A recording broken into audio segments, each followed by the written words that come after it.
ಆರಾಧಿಸುವಂಥ ದೇವರು ಇಲ್ಲಿ ಚೆನ್ನಾಗಿ ಹೇಳ್ರಿ. ನಾನು ಆರಾಧಿಸುವಂಥ ದೇವರು ಆತನು ಬಹಳ ಬಹಳ ಒಳ್ಳೆಯವನಾಗಿದ್ದಾನೆ. ಆಮೇನ್. ವಾಕ್ಯ ಹೇಳುತ್ತೆ, ನಿನಗೆ ವಿರುದ್ಧವಾಗಿ ಕಲ್ಪಿಸಿದ ಯಾವ ಆಯುಧವು ಜಯಿಸುವುದಿಲ್ಲ. ಆಮೇನ್. ನಿನಗೆ ವಿರುದ್ಧವಾಗಿ ಹೇಳಿದಂಥ ಶಾಪಗಳಾಗಿರ್ಬೋದು,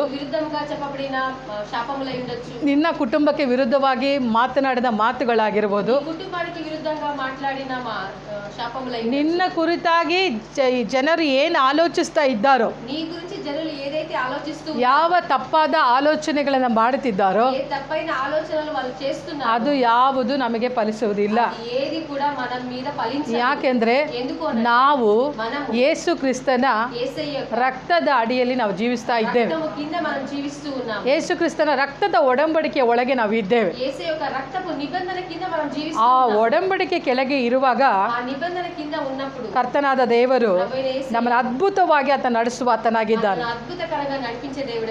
ದೇವರ ಪ್ರಸನ್ನತೆ ನಮ್ಮಲ್ಲಿ ಇಲ್ಲದೆ ಹೋದರೆ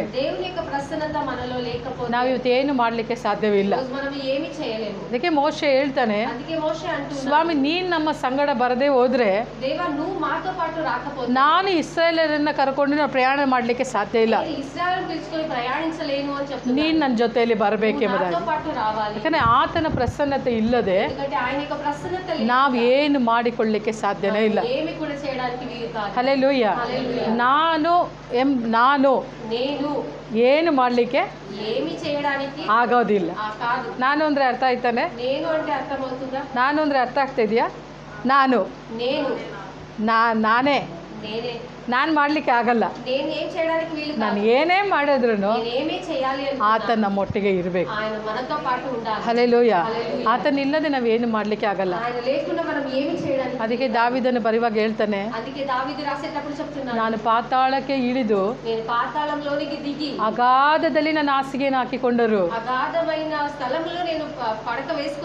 ನಿನ್ನ ಪ್ರಸನ್ನತೆ ನನ್ನನ್ನು ಅಲ್ಲಿ ಹಿಡಿಯುವಂಥದ್ದಾಗಿರುತ್ತೆ. ಹಲ್ಲೆಲೂಯಾ. ನಾವು ಎಷ್ಟೇ ಆಳಕ್ಕೆ ಹೋದರೂ ಆತನ ಪ್ರಸನ್ನತೆ ಮಾತ್ರ ನಮ್ಮನ್ನು ಬಿಡೋದಿಲ್ಲ. ಯಾರು ದೇವರ ಪ್ರಸನ್ನತೆಯನ್ನ ಫೀಲ್ ಮಾಡ್ತಾರೋ ಅವರ ಜೀವಿತದಲ್ಲಿ ಯಾವತ್ತಿಗೂ ಸೋಲು ಅನ್ನುವಂಥದ್ದೇ ಇರೋದಿಲ್ಲ. ಹಲ್ಲೆಲೂಯಾ. ದೇವರ ಪ್ರಸನ್ನತೆಯನ್ನು ಅನುಭವಿಸುವಂತರಾಗಿರ್ಬೇಕು. ನಾವು ಕ್ರೈಸ್ತ ಮಕ್ಕಳು ಯಾವಾಗ ದೇವರ ಪ್ರಸನ್ನತೆಯನ್ನು ಎಂಜಾಯ್ ಮಾಡ್ತೇವೆ? ಯಾಕೆ ದೇವರ ಪ್ರಸನ್ನತೆ ನೋಡ್ತಿದ್ದೇವೆ? ಯಾವಾಗ ನೋಡ್ತೇವೆ ಅಂದ್ರೆ ಭಾನುವಾರ ಆಲಯಕ್ಕೆ ಬಂದಾಗ ಮಾತ್ರನೇ, ಆಗ ಮಾತ್ರನೇ ನಮ್ಮಲ್ಲಿ ಎಲ್ಲಿಲ್ಲದ ಉತ್ಸಾಹ ಬಂದುಬಿಟ್ಟಿರುತ್ತೆ. ಆಗನೇ ನಾವು ದೇವರ ಪ್ರಸನ್ನತೆ ನೋಡ್ತೀವಿ. ಆದ್ರೆ ಹಾಗೆ ಅಲ್ಲ, ಪ್ರತಿ ದಿನ ನಾವು ದೇವರ ಪ್ರಸನ್ನತೆಯಲ್ಲಿ ತುಂಬಿದವರಾಗಿ ಇರಬೇಕು. ಆತನ ಪ್ರಸನ್ನತೆ ನಮಗೆ ಬಹಳ ಮುಖ್ಯ. ಪ್ರಸನ್ನತೆ ಅಂತಂದ್ರೆ ಏನು? ಏನ್ ದೇವರ ಪ್ರಸನ್ನತೆ ಅಂದ್ರೆ? ಹೇಳ್ರಿ ದೇವರ ಪ್ರಸನ್ನತೆ ಅಂದ್ರೆ ಏನು? ದೇವರು ನಮ್ಮ ಜೊತೆಯಲ್ಲಿರೋದು ಪ್ರಸನ್ನತೆ ಅಲ್ವಾ? ದೇವಾದಿ ದೇವರು ಮನುಷ್ಯರೊಟ್ಟಿಗೆ ಸೇರಿ ಬಾಳುವುದೇ ದೇವರ ಪ್ರಸನ್ನತೆ. ಆಮೇಲೆ ದೇವರು ನಮ್ಮ ಜೊತೆಯಲ್ಲಿ ಇರಬೇಕು. ಭಾನುವಾರ ಮಾತ್ರ ಆತನ ನಮ್ಮ ಜೊತೆಯಲ್ಲಿ ಇರಲ್ಲ. ಆತನ ಹೇಳಿದ್ದಾನೆ, ಯುಗದ ಸಮಾಪ್ತಿಯವರೆಗೆ ನಾನು ನಿಮ್ಮ ಸಂಗಡ ಇರ್ತೇನೆ. ಎಲ್ಲ ದಿನವೂ ನಮ್ಮ ಸಂಗಡ ಆತನಿದ್ದಾನೆ. ಆಮೇಲೆ ಹೇಳ್ರಿ ಹಲ್ಲೆಲೂಯಾ. ಆತನಿಲ್ಲದೆ ನಾವು ಇರಲಿಕ್ಕೆ ಸಾಧ್ಯವಿಲ್ಲ. ನಾವು ಸತ್ಯವೇದದಲ್ಲಿ ನಾವು ನೋಡ್ತೇವೆ. ನಾವು ಎಸ್ತೇರಳ ಕುರಿತಾಗಿ ಇವತ್ತು ಧ್ಯಾನ ಮಾಡಲಿಕ್ಕಿದ್ದೇವೆ. ಎಸ್ತೇರಳ ಗ್ರಂಥ 1ನೇ ಅಧ್ಯಾಯ. ಅದರಲ್ಲಿ ನಾವು ಕೆಲವು ವಚನಗಳನ್ನು ಮಾತ್ರ ನಾವು ಓದಿಕೊಳ್ಳೋಣ.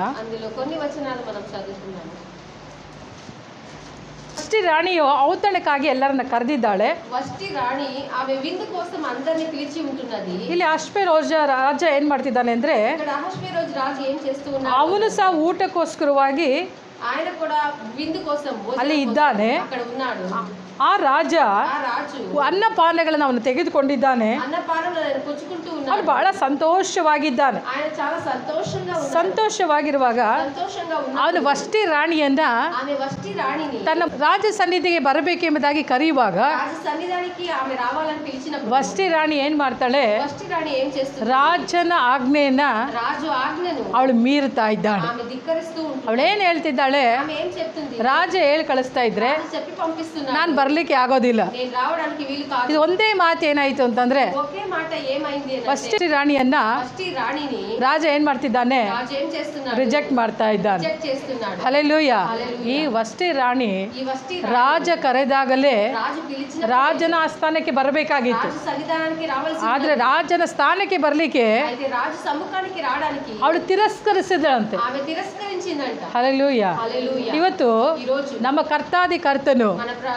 కర్తాది కర్త ರಾಜಾದಿ ರಾಜನು రాజాది రాజు ಆಗಿರುವಂತ ನಮ್ಮ ಯೇಸು ಕ್ರಿಸ್ತನ మన యేసయ్య ಒಂದು ಆ ರಾಜ ಸಂಸ್ಥಾನಕ್ಕೆ రాజు సముఖానికి ಇವತ್ತು ಬರಲಿಕ್ಕೆ ఈ రోజు ಅನೇಕರು ತಿರಸ್ಕರಿಸ್ತಾ ಇದ್ದಾರೆ. చాలా మంది ఈ రోజు తిరస్కరిస్తూ ఉన్నారు. ಯಾರು ಆತನ ಬಳಿಗೆ ಬರೋದಿಲ್ಲ. ఎవరు ఆయన ఎదుటికి రారు. ಹಲ್ಲೆಲೂಯ. హల్లెలూయా. ಆತನ ಬಳಿಗೆ ಬರುವವರಿಗೆ ಮಾತ್ರನೇ ఆయన ఎదుటికి వచ్చే వారికి ಕೃಪೆ ದೊರಕುವಂತದಾಗಿರುತ್ತೆ. దొరికేదిగా ఉంటుంది. ಹಲ್ಲೆಲೂಯ. హల్లెలూయా. ವಷ್ಟಿ ರಾಣಿಯನ್ನು ಕರೆಯುವಾಗ వష్టి రాణిని పిలిచినప్పుడు ಅವಳು ಬರಲಿಲ್ಲ. ఆమె రాలేదు. ಆದ್ರೆ అయితే ರಾಜ ಏನ್ ಮಾಡ್ತಿದ್ದಾನೆ? రాజు ఏం చేస్తున్నాడు? ಈ ಸಂಸ್ಥಾನದಲ್ಲಿರುವಂತ ఈ సంస్థానంలో ఉండబడిన ಎಲ್ಲರನ್ನ ಕರೆ ಕಳಿಸ್ರಿ. అందరిని పిలిపించండి. ನಾನು ರಾಜನಿಗೋಸ್ಕರವಾಗಿ రాజు కొరకు ಒಂದು ಒಳ್ಳೆ ರಾಣಿಯನ್ನ ఒక మంచి రాణిని ನೀವು ಸಿದ್ಧಪಡಿಸ್ರಿ మీరు సిద్ధపరచండి ಅಂತ ಹೇಳುವಾಗ అని చెప్పినప్పుడు ವಾಕ್ಯದಲ್ಲಿ ನಮಗೆಲ್ಲರೂ ಗೊತ್ತಿರುವಂತ ಸಂಗತಿ వాక్యంలో మనందరికీ తెలిసిన విధంగా ಯಾರನ್ನ ಸಿದ್ಧಪಡಿಸ್ತಾ ಇದ್ದಾರೆ? ఎవరిని సిద్ధపరుచుతున్నారు? ಎಲ್ಲಾ ಸಂಸ್ಥಾನದಲ್ಲಿರುವಂತ ಹೆಣ್ಣು ಮಕ್ಕಳು ಬಂದಿದ್ದಾರೆ. ఆ సంసారంలో ఉండబడిన ఆడబిడ్డలు అందరూ వచ్చి ఉన్నారు. ಅಲ್ಲಿ ಎಸ್ತರ್ ರಾಣಿಯು ಸಹ ಬಂದಿದ್ದಾಳೆ. అక్కడ ఎస్తర్ రాణి కూడా వచ్చి ఉన్నారు. ಎಸ್ತರ್ ರಾಣಿ ఎస్తర్ రాణి ರಾಜ ಕಂಚಿಕೆಯ ಜೊತೆಯಲ್ಲಿ రాజు కంచుకితో ಅವಳು ಸಿದ್ಧವಾಗ್ತಾ ಇದ್ದಾಳೆ. ఆమె సిద్ధపడుతూ ఉంటుంది. ಯಾರ ಮುಂದೆ ಹೋಗಿ ನಿಲ್ಲಿಕ್ಕೆ? ఎవరి ఎదుటికి వెళ్ళి నిలబడ్డారు? ಯಾರ ಮುಂದೆ ಹೋಗಿ ನಿಲ್ಲಿಕ್ಕೆ? ఎవరి ఎదుట ರಾಜನ ಮುಂದೆ ಹೋಗಿ ನಿಲ್ಲಿಕ್ಕೋಸ್ಕರವಾಗಿ రాజు ఎదుట వచ్చి ಆಕೆ నిలబడ్డారు. ಸಿದ್ಧವಾಗ್ತಾ ಇದ್ದಾಳೆ. సిద్ధపడుతూ ఉంటుంది. ಸಿದ್ಧವಾಗುವಾಗ సిద్ధపడేటప్పుడు ರಾಜ ಕಂಚುಕಿ రాజు కంచుకి ಏನನ್ನ ಕೊಟ್ಟನೋ ఏదైతే ఇచ్చాడో ಅದನ್ನೇ ಹಾಕಿಕೊಂಡು దాన్నే వేసుకుని ಅವಳು ಸಿದ್ಧವಾದಳು ಎಂಬುದಾಗಿ ದೇವರ ವಾಕ್ಯ ಬರುತ್ತದೆ. సిద్ధపడింది అని దేవుని వాక్యంలో మనం చూస్తూ ఉన్నాం. ಹಲ್ಲೆಲೂಯ. హల్లెలూయా. ಗರೆ ಎಸ್ತರ್ అయితే ఎస్తేరు ರಾಜನ ಮುಂದೆ ಹೋಗ್ಬೇಕಂತಂದ್ರೆ రాజు ముందుకు వెళ్ళాలి అని ನಾನು ಹೇಗೆ ಇರಬೇಕೆಂಬುದಾಗಿ నేను ఏ విధంగా ఉండాలి అని ಆಕೆ ಸಿದ್ಧವಾಗ್ತಾ ಇದ್ದಾಳೆ. ఆమె సిద్ధపడుతుంది. ಎಲ್ಲರೂ ಸಿದ್ಧವಾಗ್ತಾ ಇದ್ದಾರೆ. అందరూ సిద్ధపడుతున్నారు. ಬಾಹ್ಯವಾದಂತ ಸಿದ್ಧತೆಯನ್ನ ಮಾಡಿಕೊಳ್ತಾ ಇದ್ದಾರೆ. దైహికకరంగా వాళ్ళు సిద్ధపడుతూ ఉన్నారు. ಎಲ್ಲ ಹೆಣ್ಣು ಮಕ್ಕಳು అందరూ ఆడపిల్లలు ಬಾಹ್ಯದ ಒಂದು ಸೌಂದರ್ಯಕ್ಕೆ ಪ್ರಾಮುಖ್ಯತೆ ಕೊಡ್ತಾ ಇದ್ದಾರೆ. దైహికమైన సౌందర్యానికి వాళ్ళు ప్రాధాన్యత ಆದರೆ ಎಸ್ತರ್ ರಾಣಿ ಮಾತ್ರ అయితే ఎస్తేర్ రాణి ಒಳಗಿನ ಸೌಂದರ್ಯಕ್ಕೆ ಅವಳು ಪ್ರಾಮುಖ್ಯತೆಯನ್ನು ಕೊಡ್ತಾ ಇದ್ದಾಳೆ. అంతరంగపు సౌందర్యానికి ఆమె ప్రాధాన్యత ఇస్తుంది అని మనం చూస్తున్నాం. ಹಲ್ಲೆಲೂಯ. ಒಳಗಿನ ಸೌಂದರ್ಯಕ್ಕೆ ಪ್ರಾಮುಖ್ಯತೆ ಕೊಡುವಾಗ ఆ లోపలి సౌందర్యానికి ఆమె ప్రాధాన్యత ఇచ్చినప్పుడు ಅವಳು ఆమె ಈ ಲೋಕದ ಯಾವ ಒಂದು ಕಾಸ್ಮೆಟಿಕ್ ಅನ್ನು ಅವಳು ಯೂಸ್ ಮಾಡಲಿಲ್ಲ. ఈ లోకపు ఏ కాస్మెటిక్ ని ఆమె ఉపయోగించలేదు. ಅವನ ಮುಂದೆ ಹೋಗ್ಲಿಕ್ಕೆ రాజు ఎదుటికి ಬೇಕಾದಂತ ದೇವರ ದಯೆಯನ್ನ ಆಕೆ ಹೊಂದಿಕೊಳ್ತಾ ಇದ್ದಾಳೆ. దయను ఆమె పొందుకుంటూ ఉంటుంది. ಎಸ್ತರ್ ರಾಣಿಯ ಸರದಿ ಬಂದಾಗ ఎస్తేర్ రాణి యొక్క లైన్ వచ్చినప్పుడు ಅವಳು ಏನ್ ಮಾಡ್ತಿದ್ದಾಳೆ?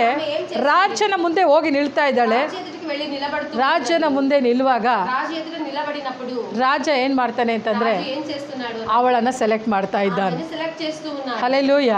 ರಾಜನ ದಯೆಗೆ రాజు యొక్క దయకు ಎಸ್ತರ್ ರಾಣಿ ఎస్తేర్ రాణి ಅವಳು ಸೆಲೆಕ್ಟ್ ಆಗ್ತಾ ಇದ್ದಾಳೆ. సెలెక్ట్ అవుతూ ಹಲ್ಲೆಲೂಯ. హల్లెలూయా. ಎಸ್ತರನ್ನ ನೋಡಿದ ಕೂಡಲೇ ఎస్తేర్ను చూసిన వెంటనే ರಾಜನ್ನು ಮೆಚ್ಚಲಿಕ್ಕೆ ಕಾರಣ ಏನಂತಂದ್ರೆ రాజు మెచ్చుకోవడానికి కారణం ఏమంటే ಅವಳ ಒಳಗೆ ಇರುವಂತ ಒಂದು ಸೌಂದರ್ಯ. ఆమె లోపల ఉండబడిన సౌందర్యము. ಇವತ್ತು ఈ రోజు ನಮಗೆ ಬೇಕಾಗಿರೋದು ಏನಂದ್ರೆ మనకు కావాల్సింది ఏమి అంటే ಒಳಗೆ ನಮಗೆ ಸೌಂದರ್ಯ ಬೇಕು. మనము అంతరంగంలో సౌందర్యం అనేది కావాలి. ಹಲ್ಲೆಲೂಯ.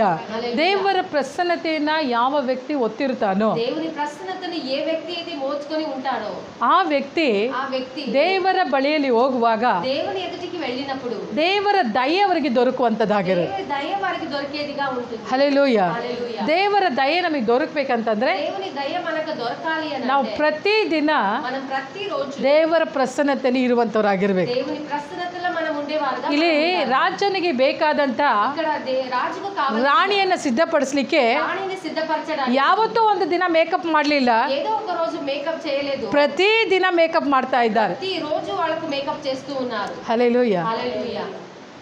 ಈ ವಾಕ್ಯನ ಓದುವಾಗ ನಿಮಗೆ ಗೊತ್ತಾಗುತ್ತೆ. ఈ వాక్యం మీరు చదివేటప్పుడు మీకు తెలుస్తుంది ಅವರಿಗೆ ಬೇಕಾದಂತ వారికి కావాల్సిన ಸೌಂದರ್ಯ ವರ್ಧಕವನ್ನ అందము హెచ్చించగలిగిన ఔషధములను ಒಂದೇ ದಿನ ಕೊಡ್ತಾ ಇದ್ರಂತ. ప్రతి రోజు దాన్ని ఇస్తూ ఉండేవారు. ಹಾಗಾದ್ರೆ ನಿನ್ನ ಒಳಗೆ ಇರುವಂತ ಸೌಂದರ್ಯ ಹೆಚ್ಚಾಗ್ಬೇಕಂತಂದ್ರೆ, అంటే నీ అంతరంగపు సౌందర్యం అభివృద్ధి చెందాలి అని అంటే, ನಿನ್ನ ಆತ್ಮಿಕ ಜೀವಿತ ಸೌಂದರ್ಯ ಉಳ್ಳದಾಗಿ నీ ಇರ್ಬೇಕಂತಂದ್ರೆ ఆత్మిక జీవితం సౌందర్యం కలిగి ఉండాలి అని అంటే, ನೀವು ದೇವರ ಸಮ್ಮುಖದಲ್ಲಿ ಕುಳಿತುಕೊಳ್ಬೇಕು. మీరు దేవుని సముఖంలో కూర్చుని ఉండాలి. ದೇವರ ಸಮ್ಮುಖದಲ್ಲಿ ಸಮಯವನ್ನ ಕಳಿಬೇಕು. దేవుని సముఖంలో సమయమును గడపాలి. ಆತನಿಗೆ ಸ್ತುತಿಯನ್ನು ಸಮರ್ಪಿಸುವಂತರಾಗಿರ್ಬೇಕು, స్తుతి చెల్లించేవారు, ಆರಾಧಿಸುವಂತರಾಗಿರ್ಬೇಕು, ఆయనను ఆరాధించేవారుగా ఉండాలి, ವಾಕ್ಯಗಳನ್ನು ಓದುವಂತರಾಗಿರ್ಬೇಕು, వాక్యమును చదివేవారుగా ఉండాలి, ಪ್ರಾರ್ಥನೆಯನ್ನು ಮಾಡುವಂತರಾಗಿರ್ಬೇಕು. ప్రార్థించేవారుగా ఉండాలి. ಪ್ರತಿ ದಿನ ಮಾಡುವಾಗ ప్రతి రోజు ఈ విధంగా చేస్తే ನಾವು ರಾಜನ ದಯೆಗೆ ನಾವು ಪಾತ್ರರಾಗುವಂತರಾಗಿರ್ತೇವೆ. రాజు యొక్క దయకు పాత్రలుగా మనం ఎంచబడతాము. ಹಲ್ಲೆಲೂಯಾ. ಒಂದು ಸಮಸ್ಯೆ ಶೂಷನ್ ಕೋಟೆಯಲ್ಲಿ ಆರಂಭವಾಗಿದೆ. ఇప్పుడు షూషన్ కోటలో ఒక సమస్య ప్రారంభమైంది. ಏನ್ ಸಮಸ್ಯೆ ಅಂದ್ರೆ, ఏ సమస్య అంటే ಮೊರ್ದೆಕೈಯಿಂದ ಒಂದು ಸಮಸ್ಯೆ. మొర్దెకై నుండి ఒక సమస్య. ಮೊರ್ದೆಕೈ ಯಾರು? మొర్దెకై ఎవరు? ಎಸ್ತೇರಳ ఎస్తేర్ ఒక ಚಿಕ್ಕಪ್ಪ ಆಗಿದ್ದಾರೆ. చిన్న ఆయన అంటున్నారు. ಹಲ್ಲೆಲೂಯಾ. ಮೊರ್ದೆಕೈ ఈ మొర్దెకై ಏನ್ ಮಾಡಿದ್ದಾನೆ ಅಂತದ್ದು ఏం చేశాడు అలాంటిది ಅಂತ ನೋಡುವಾಗ, చూసినప్పుడు 3ನೇ ಅಧ್ಯಾಯಕ್ಕೆ ಬರುವಾಗ 3వ అధ్యాయానికి వచ్చినప్పుడు ಅಲ್ಲಿ ನಾವು ನೋಡ್ತೇವೆ, అక్కడ మనం చూస్తున్నాము ಮೊರ್ದೆಕೈ ಹಾಮಾನನಿಗೆ హామానుకు ಸಾಷ್ಟಾಂಗ ನಮಸ್ಕಾರವನ್ನು ಅವನು ಮಾಡಲಿಲ್ಲ. సాష్టాంగ నమస్కారం ఆయన చేయలేదు. ಹಲ್ಲೆಲೂಯಾ. హల్లెలూయా. ಈ ಹಾಮಾನನ್ ಯಾರು? ఈ హామాను ఎవరు? ರಾಜನೊಂದಿಗೆ ಇರುವವನು, రాజుతో పాటు ರಾಜನೊಂದಿಗೆ ಮಾತನಾಡುವನು. రాజుతో మాట్లాడేవాడు. ರಾಜನೊಂದಿಗೆ ಇರುವವನಿಗೆ రాజుతో ఉండేవానికి ಒಂದು ವಿಶ್ ಮಾಡಲಿಲ್ಲ ಅಷ್ಟೇ, ಅವನು ఒక విష్ చేయలేదు, నమస్కరించలేదు. ಅದಕ್ಕೆ ಹಾಮಾನನಿಗೆ అందుకు హామానుకు ಸಿಟ್ಟು ಬಂದ್ಬಿಡ್ತು. కోపం వచ్చింది. ಒಂದು ವಿಶ್ ಮಾಡಲಿಲ್ಲ ಇವನು, ఒక విష్ చేయలేదు, నాకు ಇವನನ್ನ ಏನ್ ಮಾಡಬೇಕು, ఈయన ఏం చేయాలి, ಈ ಭೂಮಿ ಮೇಲೆ ಇಳ್ದಂಗೆ ఈ ಮಾಡಬೇಕು భూమి మీదనే లేకుండా చేసేయాలి ಅಂತ ಹೇಳಿ అని చెప్పేసి ಅವನು ಒಂದು ಪ್ಲಾನ್ ಮಾಡ್ತಾನೆ. ఆయన ఒక ప్లాన్ చేస్తాడు. ಅದ್ರ ಜೊತೆಯಲ್ಲಿ ಅವನಿಗೆ ಏನು ಆಲೋಚನೆ ಬರುತ್ತೆ ಅಂದ್ರೆ, దాంతో పాటు ఆయనకు ఒక ఆలోచన ఏమొస్తుంది, ಬರೀ ಮೊರ್ದೆಕೈನ ಮಾತ್ರ ಎತ್ತಬಾರ್ದು, ఒట్టి మొర్దెకైని మట్టుకే లేపేయకూడదు. ನಾವ್ ಎತ್ತಿದ್ರೆ మనం లేపేస్తే ಯಹೂದ ಜನಾಂಗವನ್ನೇ ಎತ್ತು ಬಿಡಬೇಕು. యూద జనాంగాన్ని లేపేసేయాలి అని. ಹಲ್ಲೆಲೂಯಾ. హల్లెలూయా. ಒಬ್ಬರನ್ನ ಎತ್ತಿದ್ರೆ ಪ್ರಯೋಜನ ಇಲ್ಲ, ఒకరిని తీసేస్తే ప్రయోజనం ಇನ್ನೊಬ್ಬ ಎದ್ದು ಬಿಡ್ತಾನೆ. ఇంకొకరు లేసేస్తారు. ಅದಕ್ಕೆ అందుకే ಒಬ್ಬನೇ ಎತ್ತದು ಬೇಡ, ఒకరిని తీసేయడం ಯಹೂದ కాదు, కుಲವನ್ನೇ ನಾಶ ಮಾಡಿಬಿಡೋಣ యూదా కులాన్ని నశింపజేసేద్దాము ಅಂತ ಹೇಳಿ అని చెప్పేసి ಹಾಮಾನನ್ನು ಪ್ಲಾನ್ ಮಾಡ್ತಾ ಇದ್ದಾನೆ. హామాను ప్లాన్ చేస్తున్నాడు. ಹಲ್ಲೆಲೂಯಾ. హల్లెలూయా. ಯಾವುದಕ್ಕೋಸ್ಕರ ಇಷ್ಟು ದೊಡ್ಡ ಪ್ಲಾನ್? దేని కొరకు ఇంత గొప్ప ప్లాన్ వేశాడు? ಆದ್ರೂ ಸಾಯಿಸುವಷ್ಟು ಮಟ್ಟಿಗೆ అందుకే చంపేంతగా ಇಡೀ ಕುಲವನ್ನೇ ನಾಶ ಮಾಡುವ ಹಾಗೆ కులం అంతటిని నశింపజేసేంతగా చేస్తున్నాడు. ಏನಂತದ್ದು ఏం అలాంటిది, ಏನಂತದ್ದು ಮಾಡಿದ್ದಾನೆ ఏం అలాంటిది చేశాడు ಮೊರ್ದೆಕೈ? మొర్దెకై ఏం చేశాడు? ಇದು ಓದುವಾಗ ನನಗೆ ನಗು ಬಂತು. ఈ చదివేటప్పుడు నాకు నవ్వొచ్చేసి, ಏನಂದ್ರೆ ఏమంటే ಬರೀ ವಿಶ್ ಮಾಡಿಲ್ಲ ಅಷ್ಟೇ. వట్టి విష్ చేయలేదు, వందనం చెప్పలేదు. ಹಲ್ಲೆಲೂಯಾ. హల్లెలూయా. ನಾವು ಹಾಗೆ మనము ఆ విధంగా ಯಾರಾದ್ರೂ ವಿಶ್ ಮಾಡಿಲ್ಲ ಅಂದ್ರೆ, ఎవరైనా విష్ చేయలేదు అని అంటే, ನಾನು ನೋಡಿ ವಿಶ್ೇ ಮಾಡಿಲ್ಲ ನೋಡು, నన్ను చూసి విష్ చేయలేదు వీళ్ళు, ಅಟ್ಲೀಸ್ಟ್ ಒಂದು ವಿಶ್ ಮಾಡ್ಬೋದಿತ್ತಲ್ಲ కనీసం విష్ చేయొచ్చు కదా ಅಂತ ಹೇಳ್ತೇವೆ. అని అంటాము. ಅದೇ ತರನೇ అదే విధంగా ಒಂದು ವಿಶ್ ಮಾಡಿಲ್ಲ ಅನ್ನೋಕ್ಕೋಸ್ಕರವಾಗಿ విష్ చేయలేదు అనే ಆ ಕುಲನೇ ನಾಶ ಮಾಡ್ಬೇಕೆಂಬುದಾಗಿ ಪ್ಲಾನ್ ಮಾಡ್ತಾ ಇದ್ದರು. కులాన్ని నశింప చేయాలని ప్లాన్ చేస్తూ ఉన్నాడు. ಹಲ್ಲೆಲೂಯಾ. హల్లెలూయా. ಹಾಗಾದ್ರೆ ಒಂದು ವಿಶ್ ಅನ್ನೋದು అయితే ఒక విష్ అనేది ಎಷ್ಟು ಗ್ರೇಟ್ ಅಲ್ವಾ? ఎంత గ్రేట్ చూడండి. ಹಲ್ಲೆಲೂಯಾ. హల్లెలూయా. ಹಾಗಾದ್ರೆ ಇಲ್ಲಿ ನಾವು ನೋಡ್ತೇವೆ, అయితే ఇక్కడ మనం చూస్తున్నాము ಅಮ್ಮನನ್ನ ಪ್ಲಾನ್ ಬಂದು హామాన్ యొక్క ప్లాన్ వచ్చేసి ಮೊರ್ದೆಕೈಗೆ ಗೊತ್ತಾಗುತ್ತೆ. మొర్దెకైకి తెలిసింది. ಇವನೇ ಅಮ್ಮನನ್ನ ಏನ್ ಮಾಡ್ತಾನೆ ಅಂದ್ರೆ, హామాన్ ఏం చేస్తున్నాడంటే, ಇವನು ಒಂದು ನಮಸ್ಕಾರ ನನಗೆ ಮಾಡ್ಲಿಲ್ವಲ್ಲ, వీడొక నమస్కరించలేదే నాకు, ಈ ನಮಸ್ಕಾರ ಮಾಡೋದ್ರಿಂದ ఈ నమస్కారం వందనాలు చెప్పడం, ಈ ಜನಾಂಗವನ್ನು ಹೇಗೋ ತೆಗಿಬೇಕು ಅಂತ ಹೇಳಿ ఈ జనాంగాన్ని ఏ విధంగా తీసేయాలి, ಅಮ್ಮನನ್ನು ನೇರವಾಗಿ ಹೋಗಿ హామాను నేరుగా వెళ్ళి ರಾಜನ ಹತ್ರ ಮಾತಾಡ್ತಾ ಇದ್ದಾನೆ. రాజుతో మాట్లాడుతూ ಇದೇ ఉన్నాడు. ನಮಗೆ ಬಹಳ ಇಂಪಾರ್ಟೆಂಟ್. ఇదే మనకు చాలా ఇంపార్టెంట్. ಆಮನನ್ನು హామాను ರಾಜನೊಟ್ಟಿಗೆ ಮಾತನಾಡ್ತಾ ಇದ್ದಾನೆ. రాజుతో మాట్లాడుతూ ఉన్నాడు. ಮಾತಾಡಿ ಏನ್ ಹೇಳ್ತಿದ್ದಾನೆ, మాట్లాడి ఏం చెప్తున్నాడు, ಈ ಮೊರ್ದೆಕೈ ఈ మొర్దెకై ಯಹೂದ ಕುಲ ಜನಾಂಗವನ್ನ యెహూదా కుల జనాంగాన్ని ನಾವು ನಾಶ ಮಾಡ್ಬೇಕು. మనం నశింప చేద్దాము.